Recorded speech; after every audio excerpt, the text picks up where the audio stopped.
Selamat datang brosis di channel Metus ID, di mana kali ini kita bakal masuk ke segmen pedoman OSCE.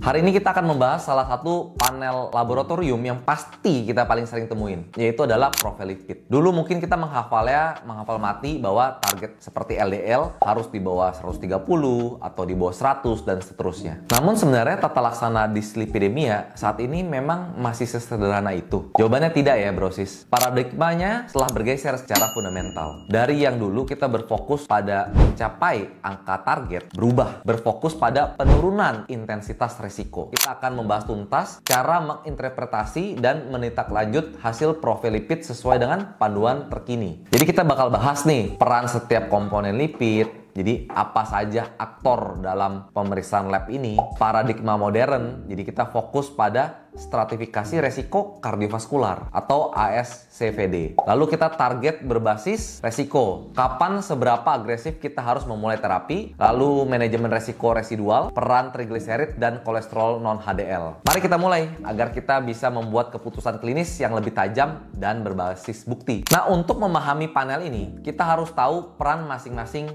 komponen. Jadi kita tahu ya, kolesterol LDL itu low density lipoprotein. Ini merupakan partikel paling aterogenik dan menjadi target utama terapi kita. Anggap saja LDL itu sebagai truk pengantar. Jadi yang membawa kolesterol dari hati ke jaringan perifer, termasuk ke dinding arteri. Kadar LDL yang tinggi itu menyebabkan penumpukan kolesterol di dinding pembuluh darah. Jadi membentuk plak yang kita biasa sebut aterosklerosis. Oleh karena itu, LDL-C atau LDL kolesterol adalah fokus utama kita. Sedangkan untuk kolesterol HDL atau high density lipoprotein sering disebut kolesterol baik. Jadi peran utamanya merupakan transport kolesterol balik. Kita sebutnya reverse kolesterol transport. Jadi HDL itu berfungsi sebagai truk sampah yang mengangkut nih kelebihan-kelebihan kolesterol dari jaringan kembali ke hati untuk diproses. Kadar HDL yang tinggi itu bersifat protektif. Selanjutnya trigliserid. Ini merupakan bentuk utama simpanan lemak di dalam tubuh. Meskipun perannya memang dalam arteriosklerosis lebih kompleks, kadar trigliserid yang tinggi itu merupakan penanda penting adanya partikel lipoprotein sisa yang juga aterogenik dan sering menjadi bagian dari sindrom metabolik. Dan yang terakhir adalah kolesterol total. Memang ini kita bisa periksa ya di jari. Jumlahnya itu merupakan jumlah semua kolesterol yang ada di dalam partikel lipoprotein. Jadi LDL tambah HDL tambah FLDL dan lain-lain. Meskipun memberikan gambaran umum,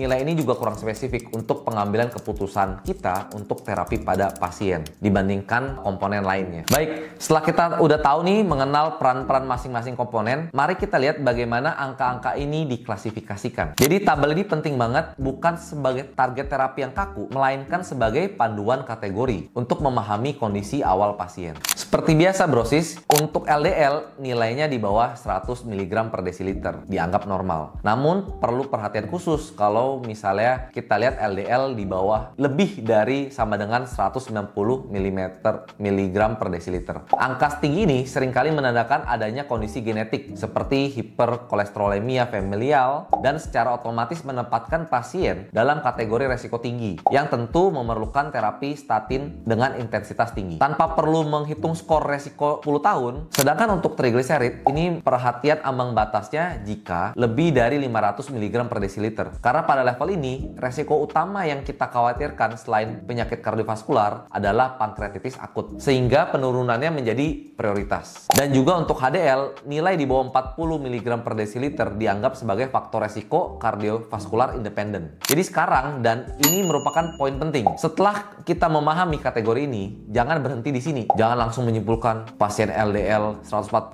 berarti harus minum obat. Karena ini merupakan cara berpikir yang lama. Tapi tabel ini merupakan langkah pertama. Nanti langkah kedua yang kita akan bahas itu menentukan strategi kita, di mana nilai-nilai yang ada di dalam konteks tabel tadi kita masukkan ke dalam konteks resiko pasien secara keseluruhan. Jadi mari yuk kita bahas terkait paradigma modern, yaitu penilaian skor ASCVD. Inilah perubahan yang paling fundamental. Langkah pertama saat melihat profil lipid pasien bukanlah angka, melainkan kita perlu menilai resiko kardiovaskular aterosklerosisnya di 10 tahun ke depan. Karena kan memang itu yang penting. Karena ternyata manfaat absolut dari terapi penurunan lipid jauh lebih besar dibandingkan pasien dengan resiko awal yang tinggi. Memberikan statin pada resiko tinggi itu akan mencegah lebih banyak kejadian kardiovaskular dibandingkan nih nih kita pasien dengan resiko rendah dengan kadar LDL yang sama. Jadi bagaimana cara kita menilainya? Kita menggunakan kalkulator resiko yang tervalidasi. Jadi ada beberapa kalkulator, ada Pooled Cohort Question atau PCE dari AHA atau SCORE2 Core2Op dari ESC untuk populasi Eropa. Kalkulator ini memasukkan variabel seperti usia, jenis kelamin, ras, kolesterol total, dan HDL serta tekanan darah sistolik. Ada juga nih riwayatnya, ada status diabetes, status rokok. Jadi berdasarkan hasilnya, pasien diklasifikasi ke dalam kategori resiko. Jadi ada resiko rendah itu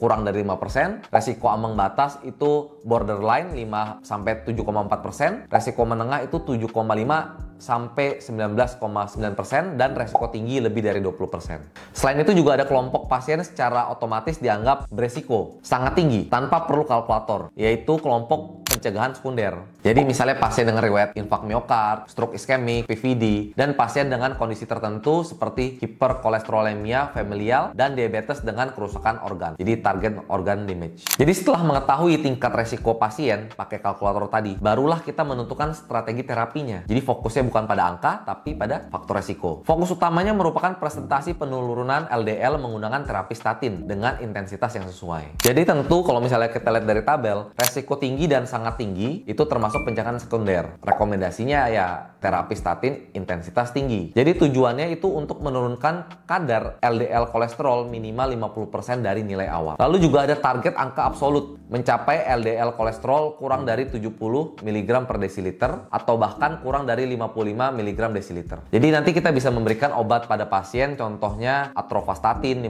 40-80 mg, rosuvastatin 40-20-40 mg. Sedangkan untuk resiko menengah atau intermediate, rekomendasinya adalah terapi statin intensitas sedang. Tujuannya untuk menurunkan kadar LDL kolesterol sebesar 30-49% dari nilai awal. Contoh obatnya bisa atorvastatin 10-20 mg, rosuvastatin 5-10, simvastatin 20-40 mg. Sedangkan untuk resiko rendah dan ambang batas, rekomendasinya adalah fokus utama modifikasi gaya hidup untuk level ini. Jadi terapi statin dapat dipertimbangkan jika memang ada risk enhance. Jadi ada peningkatan risknya yang lain seperti riwayat keluarga prematur, CKD ataupun sindrom metabolik. Nah, bagaimana kalau misalnya LDL-nya sudah mencapai target tapi ternyata trigliseridnya masih tinggi, lebih dari 150 mg per desiliter dan HDL-nya rendah. Nah, ini disebut dislipidemia aterogenik dan ini menyisakan resiko residual. Pada kondisi ini, target sekunder kita adalah kolesterol non HDL. Jadi perhitungannya sederhana kok. Jadi tinggal kolesterol total dikurangin kolesterol HDL. Kita sebut kolesterol non HDL. Di mana merepresentatifkan semua partikel aterogenik. Jadi biasanya target dari non HDL ini itu 30 mg per desiliter lebih tinggi dibandingkan target LDL. Jadi jika target LDL-nya di bawah 70, maka target non HDL-nya adalah di bawah 100. Kapan menjadi sangat penting? Jika saat trigliseridnya di atas 200, tetapi kok LDL-nya normal ya. Jadi kalau misalnya case kayak gitu, ya kita harus lihat menghitung non HDL kolesterol, di mana non HDL ini menjadi target yang lebih utama ya. Sedangkan untuk hipertrigliserid yang berat di atas 500, fokus utama kita bergeser untuk mencegah pankreatitis akut. Nah, di sini terapi dengan fibrat atau asam lemak omega 3 dosis tinggi menjadi prioritas selain kontrol gaya hidup yang sangat ketat. Jadi mari kita simpulkan alur berpikir modern dalam mengelola profil lipidnya. Yang pertama kita lihat pasien, bukan angka. Selalu memulai dari menilai profil pasien secara keseluruhan. Kedua, kita stratifikasi resiko ASCDV. Gunakan kalkulator resiko untuk menentukan target. Kita lihat tingkat resiko 10 tahun pasien. Yang ketiga, tentukan intensitas terapi. Berikan terapi statin dengan intensitas yang sesuai dengan kategori resiko untuk mencapai presentasi penurunan LDL yang diharapkan. Keempat, evaluasi resiko residual. Pada pasien dengan trigliserid tinggi, gunakan kolesterol non HDL sebagai target sekunder untuk memastikan semua partikel aterogenik yang terkontrol. Dengan pendekatan berbasis resiko ini, kita dapat nih memberikan terapi yang lebih tepat sasaran, personal, dan efektif dalam mencegah penyakit kardiovaskular. Oke brosis, sekali lagi terima kasih udah nonton sampai habis. Semoga bermanfaat. Coba kita diskusi di kolom komen ada terkait penyakit apa yang kita harus bahas. Dan jangan lupa like, komen, dan subscribe ya video ini, channel ini agar bermanfaat buat teman-teman. Prepare Doctor.